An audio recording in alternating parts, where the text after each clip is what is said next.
कुछ लोग कहते हैं कि भाई सिर्फ बैठ के आगे के लिए माहिदा इमरानी बनाने से काम नहीं चलेगा, बल्कि ट्रुथ एंड रिकन्सिलिएशन कमीशन बनना चाहिए कि पहले मुजरिम अपने जुर्म का इकरार करें कि जिसने मुल्क को यहाँ तक पहुँचाया है, उसके बाद आगे बढ़ा जाए। सफ़ी साहब, हमारे यहाँ ये बात दुरुस्त है, ऐसा तारीख में हुआ है, हमारी हिस्ट्री में हुआ है, लेकिन एक बात गौर करनी चाहिए, यहाँ अपार्थाइड मूवमेंट और चीज़ थी।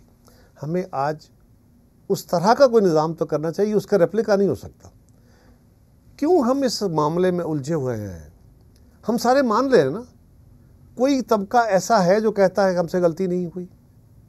सियासतदान कहते हैं गलती हुई, जुडिशरी मानती है गलती हुई, फौज मानती है गलती हुई, आप कहते हैं गलती हुई। गलतियां तो सारे मान रहे हैं, अपनी भी दूसरों के भी। अब इस गलतियों का बजाय इसके कि मैं कहूं कि नहीं सलीम साफ़ी साहब आप पब्लिक के सामने आके मुझे लिख के दें और ओथ पे कहें कि मैंने गलत किया। अगर सलीम साफ़ी इकरार कर रहा है कि मुझसे गलतियाँ हुई हैं, तो फिर आगे बढ़ने के लिए आप रिकन्सिलिएशन की तरफ जाएं, लेकिन उसके बैठ के रूल्स तय कर लें कि अब अगर तुम इससे बियॉन्ड जाओगे, जो भी जाएगा तो he will face the music. सारे ये सब इस पे इत्तेफाक करें, और जो कोई एक उससे बाहर निकलना चाहे उसको फिर पकड़ के वापस लाना पड़ेगा। मेरा ज़ाती ख्याल है कि एक दूसरे की नाक रगड़ के, कई लोगों का ख्याल ये है ना कि इनकलाब की तरह आ जाए। आप इनकलाब नहीं ला सकते, you don't qualify for revolution. हमारे डुगडुगियाँ बजाने वाले को आ जाएगा कोई इस्लामी इनकलाब, कोई सोशलिस्ट इनकलाब, को फलाना इनकलाब। इनकलाब एक लंबी स्ट्रगल है, फिक्री तहरीकें हैं, बड़ा लंबा है, इतना कम्प्लेक्स मुआशरा है यार हमारा। साफ़ी साहब, आप तो सबसे ज़्यादा लिखने वाले, आप खुद उसका शिकार हैं। यानी मज़हब की बुनियाद पे जो हमारे यहाँ तकसीम है, फ़िरक़ों की बुनियाद पर हमारे यहाँ जो तकसीम है, क्या कुछ है। हम डरी हुई हुकूमतें हैं, कोई तालिबान से डर रहा है, कोई मुल्ले से डर रहा है, कोई सियासतदानों से, हमारे ग्रुप से डर रहा है, कोई दूसरे ग्रुप से डर रहा है, कोई वकीलों से डर रहा है। इस रियासत का क्या हाल है। यानी कोई ग्रुप टैक्स लगता है या कोई होता है, आप एक जैसा लेके चढ़ दौड़ते हैं, और आगे पुलिस खड़ी है, और हम ऐलान करते हैं कि हमने पुलिस भेजी है और हमने उनको गैर मुसल्ला भेजा है। इसलिए कि पुलिस ने अगर लॉ एंड ऑर्डर मेंटेन करने में कोई सख्ती बरती, जो उनका इख्तियार है। अमेरिका की पुलिस, नॉर्वे की पुलिस, इंग्लैंड की पुलिस, जब राइट्स पुलिस जाती है राइट्स को कंट्रोल करने के लिए या इस तरह की किसी सूरत में, तो वो पूरी तरह क्यों फोके जाती है। उनके पास डंडे भी होते हैं, लाठियाँ भी होती हैं, वाटर कैनन भी होती हैं, आंसू गैस भी होती है, रबड़ बुलेट भी होती है, और लाइव एमुनेशन भी होता है। और ये वहाँ बैठा हुआ अफसर फैसला करता है कि उसको किस वक्त, उस वक्त कौन सा हथियार चाहिए। हम डरे हुए लोग होते हैं। एक कुछ वाक़या हो गया, मीडिया सलीम साफ़ी उठा देगा और हम डर के काम खराब हो जाएगा। इससे बाहर निकलना चाहिए। मसलन मैं अपने मीडिया की मिसाल देता हूँ कि अगर मेरे मुखालिफ के साथ ज्यादती हो रही है और मुझे उससे फ़ायदा हो रहा है तो मैं उस पर खुशियाँ मनाता हूँ। वो सिर्फ आप में नहीं होता। कौन नहीं है? हाँ, हमारे यहाँ नहीं है। अच्छा, तो आप अगर आपके यहाँ भी यह हैं, सियासतदानों के यहाँ भी यार, जुडिशरी में नहीं है। हाँ, जुडिशरी में किस में नहीं। हाँ, अब तो जुडिशरी सब कुछ है, हर जगह है।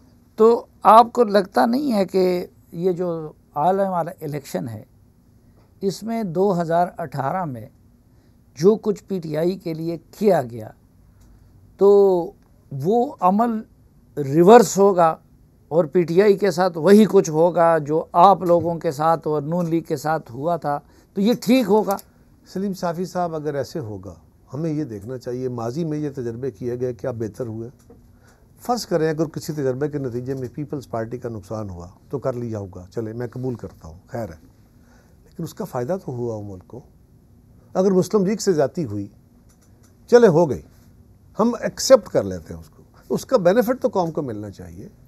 अगर आज ये सूरत हाल है, हमें देखना चाहिए जो माजी में जो मदाखलतें हुई उसने इस सारे स्ट्रक्चर और सिस्टम का नुकसान किया है।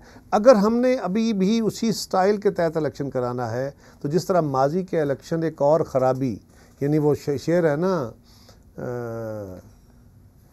एक मुनीर न्याजी का कि एक और दरिया का सामना था मुनीर मुझको, मैं एक दरिया के पार उतरा तो मैं, तो एक और बड़ा दरिया होगा। और हर दफ़ा क्या होता है, पहले एक्सट्रीम थी, फिर उससे बड़ा, फिर उससे बड़ा, और एक अब समुंदर के सामने खड़े हो। एक थ्योरी ये है कि जी देखें, पिछले इलेक्शन में पीपल्स पार्टी और नून लीग के साथ ज़्यादती हुई है, तो और उनको ला के पीटीआई को जबर और डंडे की ज़ोर पे उनको लोगों में शामिल करवाया गया, ठप्पे लगवाए गए, पोलिंग एजेंटों को निकाला गया।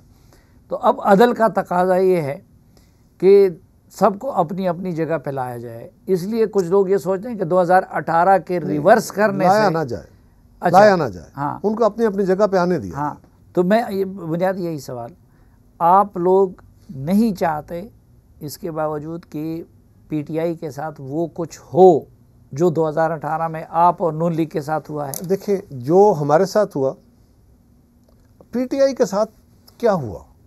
पीटीआई ने 9 मई को जो कुछ किया, उन्होंने अपनी भी बर्बादी उतारी है, उन्होंने हमारी भी बर्बादी उतारी है, समाज के ऊपर बहुत बड़ा दबाव, उन्होंने इदारे के लिए भी बेहतर नहीं किया।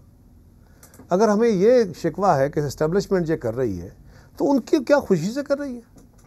उनके लिए ये आसान फैसला है, वो क्या करें, क्या ऑप्शन है?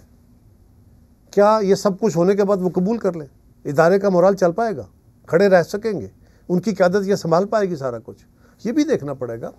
इमरान खान ने जो कुछ किया, ये हठधर्मी ना होती, साफ़ी साहब हमने तो फिर भी रास्ता पैदा कर दिया था यार, गालियाँ खा के भी।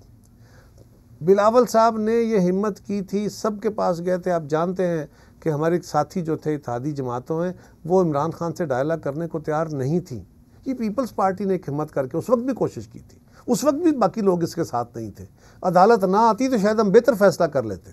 वो तो अदालत ने उस वक्त मुज़ाकराती अमल शुरू कराया, मैंने खुद गुजारिश की कि ना करें जी, आप इसमें मुदाखलत ना करें। लेकिन साफ़ी साहब, अगर हमें ये देखना होगा, अगर वो 9 मई के हवाले से जो उनके अपने किए हुए करतूत है, उसकी कोई कानूनी सज़ा मिलती है तो वो तो मिले, वो तो अपनी जगह।